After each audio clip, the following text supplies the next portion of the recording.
Hi hello! എല്ലാ വർഷവും ഞാൻ എന്തെങ്കിലുമൊക്കെ നോമ്പിന് വൈകുന്നേരം സ്നാക്സ് വീട്ടിലുണ്ടാക്കാറാണ് പതിവ് കേട്ടോ.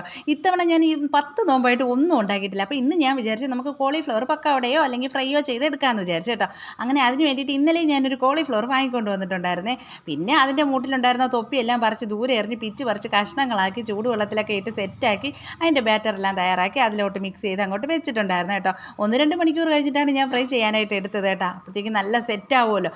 അങ്ങനെ അതിനെല്ലാം ഇട്ട് നല്ലോണം ഒന്ന് ഫ്രൈ ചെയ്തെടുത്തിട്ടുണ്ട്. ഇവിടെ പിള്ളേർക്കെല്ലാം ഭയങ്കര ഇഷ്ടമാണ് കേട്ടോ. കോളിഫ്ലവർ ഫ്രൈ ചെയ്താലും എന്ത് ചെയ്താലും ഭയങ്കര ഇഷ്ടമാണ്. കറി വെച്ചാലും അവർക്ക് അങ്ങനെ തന്നെയാണ്. അങ്ങനെ അതെല്ലാം സെറ്റാക്കി എടുത്തപ്പോഴത്തേക്കും നമ്മുടെ സോസ് ആണെങ്കിൽ തീർന്നു പോയിട്ടുണ്ടായിരുന്നു. പിന്നെ കുത്തി ഞെക്കി പിഴിഞ്ഞ് ഞാൻ ഒരുവിധം ഒരിത്തിരി സോസൊക്കെ ഒപ്പിച്ചെടുത്തിട്ടുണ്ട്. പിന്നെ ഇക്ക വന്നപ്പോഴത്തേക്കും ഒരു സാൻഡ്വിച്ചും ഒരു ബോണ്ടയും 2 ബജിയും ഒരു ചിക്കൻ ബോളും ഒരു സമൂസയൊക്കെ വാങ്ങിക്കൊണ്ട് വന്നു കേട്ടോ. പിന്നെ കഞ്ഞി ഉണ്ടായിരുന്നു, ലൈം ജ്യൂസ് ഉണ്ടായിരുന്നു. അങ്ങനെ അതെല്ലാം കൂടെ ചേർത്ത് നമ്മൾ നോമ്പ് മുറിക്കാനായിട്ട് എടുത്തുകൊണ്ട് വെച്ചിട്ടുണ്ട്. അങ്ങനെ നോമ്പെല്ലാം മുറിച്ച് കഴിഞ്ഞ് പിന്നെ ഇശാക്ക് ശേഷമാണ് നമ്മൾ കാപ്പി കുടിക്കാറ്.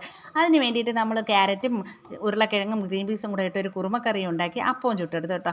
അപ്പോൾ അപ്പവും കുറുമക്കറിയും എല്ലാവർക്കും ഇഷ്ടമാണ് കേട്ടോ. കുറേ ദിവസം കൊണ്ട് മുട്ടക്കറി ഉരുളക്കിഴങ്ങ് കറി അതൊക്കെ അങ്ങ് മടുത്തു. അപ്പോൾ എന്തായാലും വേറെ ഏതെങ്കിലും കറി വെക്കണമെന്ന് വിചാരിച്ച് വെച്ചതാണ് കേട്ടോ. അങ്ങനെ അപ്പവും എല്ലാം ചുട്ടെടുത്തിട്ടുണ്ട്. അപ്പോൾ ആ ചൂടോടുകൂടി അതിലാണെങ്കിൽ അടുക്കളയിൽ ഇരുന്ന് അപ്പം അങ്ങോട്ട് കഴിക്കുന്നുണ്ട് കേട്ടോ. അപ്പോൾ ഇന്ന് ഇത്രയേ ഉള്ളൂ. എല്ലാവർക്കും ഇഷ്ടപ്പെട്ടെങ്കിൽ ലൈക്ക് ചെയ്യുക, സബ്സ്ക്രൈബ് ചെയ്യുക, കമൻറ്റ് ചെയ്യുക. Bye bye.